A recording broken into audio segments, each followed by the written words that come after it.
Samantala, mas mahigpit na seguridad daw ang inilalatag ngayon ng mga otoridad para sa Thanksgiving party ni President-elect Rodrigo Duterte sa Sabado. Kasunod po yan ng natanggap umanong banta ng terorismo ng mga otoridad sa buong Mindanao. May ulat on the spot si Maris Umali. Maris? Yes, Connie, patuloy nga ang inilalatag na mahigpit na seguridad sa buong lungsod ng Davao para sa gaganaping malaking Thanksgiving party sa Sabado dito nga sa Davao para kay President-elect Rodrigo Duterte. Ito nga ay matapos may makuhang intelligence report ng posibleng paghahasik ng terorismo sa Mindanao. Bago ang malaking Thanksgiving party para kay President-elect Rody Duterte, naglabas ng terrorist watch list ang pulisya. May banta raw ng terorismo sa Mindanao. Well, meron po tayong mga information na nare-receive, ma'am, and yung gaya ng sinabi ko, whole Mindanao.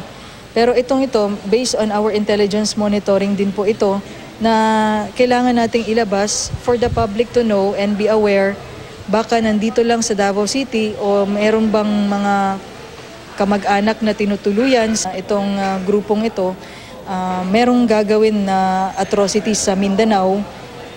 Walang specific place pero kasi meron tayong big event sa Davao City, that is why we are also encouraging the public to be aware of this.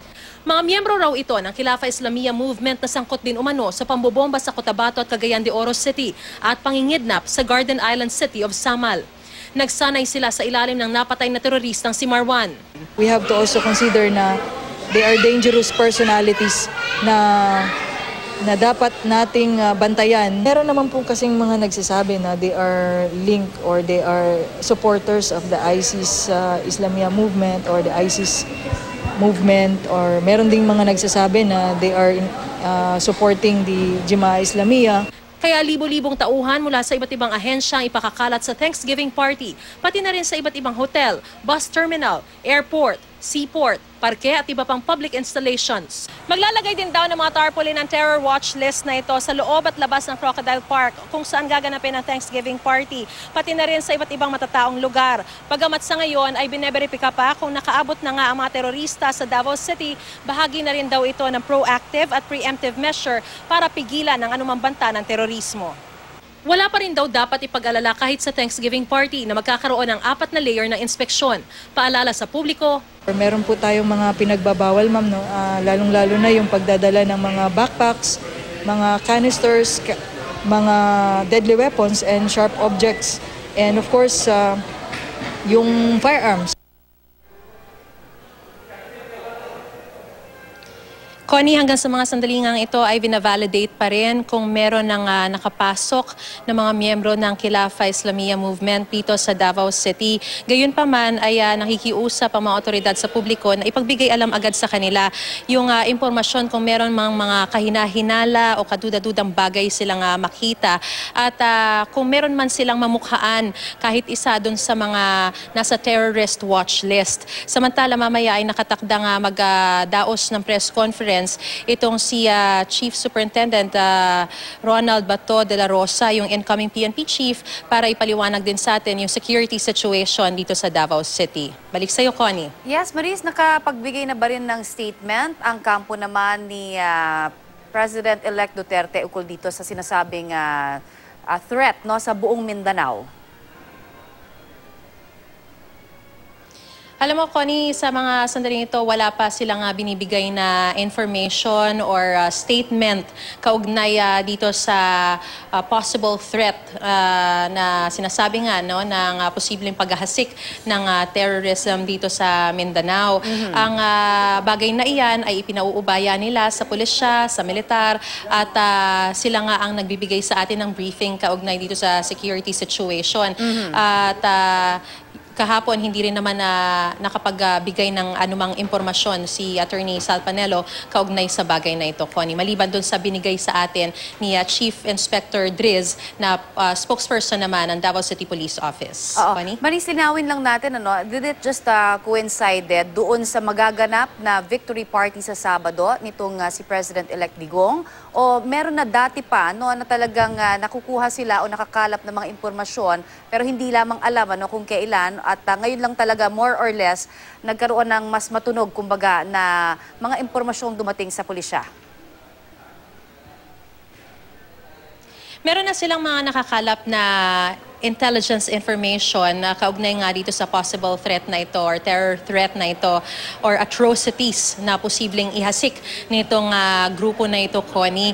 Pero ang sinasabi, wala namang specific area, not necessarily here in Davao City. Ang information ay sa buong Mindanao. Kaya lang, dahil nga may malaking event na mangyayari sa Sabado dito sa Davao City kung saan dadalo pa mismo si President-elect Rodrigo Duterte at inaasahan din ang pagdating ng daan-daang libong mga tao. Ang expected nila initially 100,000 pero sabi nila nung nagkaroon ulit ng briefing baka around 300 to 500,000 na. Kaya naman talagang nag-iingat sila and this is just part of the proactive and preemptive measures na kanilang isinasagawa para mapigilan ang anumang banta ng terorismo. Connie. Maris, maibala muna tayo dahil sa itong mga nakalipas na araw din nagkaroon ng iba't ibang pahayag ang mga kasamahan din natin sa media ukol pa rin sa naganap na press conference nung nakalipas na araw.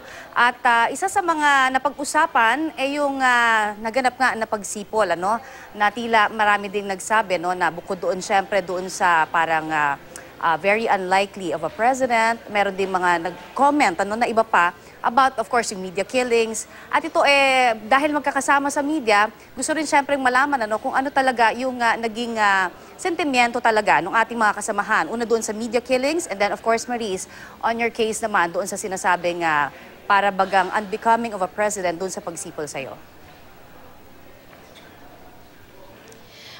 Let's start off with the media killings, Connie. Ikinagulat ng media itong pronouncement o yung naging tugon ni President-elect Rodrigo Duterte kaugnay nga dun sa, ang tanong kasi sa kanya, what is your policy on journalist killings? Yun ang tinanong sa kanya. And sa halip na sagutin yung aktual na tanong kung ano nga ba talaga yung plano niyang gawin sa mga bagay na ito, parang tila napunta dun sa paninisi sa mga napatay na journalists kung bakit ba't nila inabot yung ganong kahihinatnan dahil di umano sa kanilang corrupt practices according to the President-elect. So initially, very surprising yung kaniyang pronouncement. Tapos parang habang tinatry mong ma-absorb yung kanyang sinasabi at parang hindi naman niya binabawi, wala naman siyang ginagawang paglilinaw maliban dun sa lahat ng kanyang mga sinabi, talagang very surprising for the media, specifically the national media na hindi naman gaanong sanay sa kanya.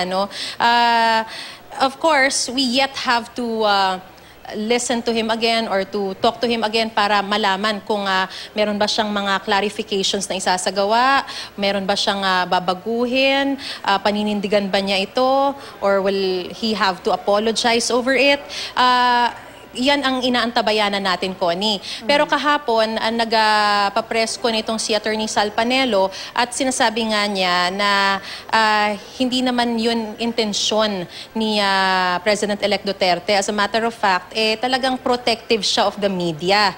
At sinasabi rin ni Peter Lavinia naman na siyang spokesperson ng Transition Committee na parang he was just taken out of context at parang sinasabi niya ay parang he was just referring to a specific instance dito sa Davao City and not sa national scale. Hindi raw niya binabanggit yung tungkol sa buong Pilipinas na mga ibang mga journalist killings. So, again, we have to clarify that. Now, going to the issue nung pag-sipol naman, again, I was surprised initially when I got that response from President-elect Rodrigo Duterte. Kasi sino ba naman ang hindi magugulat, Ikaw ay nagtatanong ng iyong katanungan, bigla kang sisipulan, tapos kakanta. So, nakakagulat, but then I just remained focused dun sa aking pagtatanong, and then I insisted on having or getting an answer. Kaya sinabi ko, kahit na marami ng mga naghihiyawa, nagtatawanan, may iba na gusto na ring sumingit at magtanong ng mga sarili nilang tanong, I insisted on a serious tone na, Mr. President, can I get my answer? Connie? Yes, so and we're proud of you for handling it so well, Maris.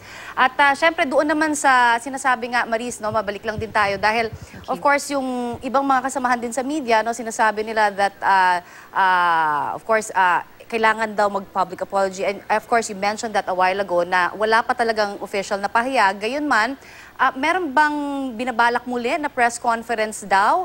I heard mamaya itong si Mayor Duterte, Maris? Connie, so far kahapon, nung nagpa-press con itong si Attorney Sal Panelo, nandun din si Bongo. Sinabi niya na posible na magkaroon ng press conference. But again, we have to wait. Kasi alam mo naman, wala silang binibigay pa na specific time, specific place kung saan gagawin yan. Hindi natin alam kung hapon ba or baka abutin na naman ng madaling araw o kinabukasan. So, yan ay ating aabangan. Now, in terms of apology, syempre itatanong natin yan. Pero hindi, again, ang apology naman, hindi mo ipinipilit sa isang tao. It has to come from him personally, di ba? Kailangan manggaling dun sa tao kung talagang nais ba niya itong gawin o hindi.